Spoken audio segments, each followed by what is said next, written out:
আমি কৃতজ্ঞতা জানাই আমার প্রিয় নেত্রী,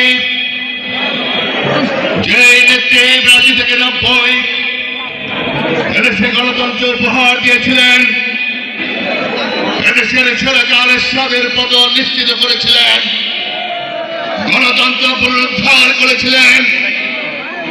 যে নেত্রী আমাকে যখন সাভার আমিন বাজারে গুলিবিদ্ধ করা হয়েছিল শেখ হাসিনার নির্দেশে,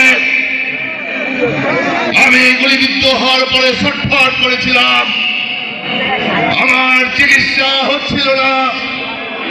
ঢাকার এসপিআর হাসপাতালে আমার নেত্রীর নির্দেশে, আমার প্রিয় নেত্রীর সার্বিক তত্ত্বাবধানে আমার চিকিৎসা কার্যক্রম হয়েছিল। আমার শরীর থেকে অসংখ্য গুলি বের করা হয়েছিল। এখনো আমার লিভারে 2টি গুলি রয়েছে।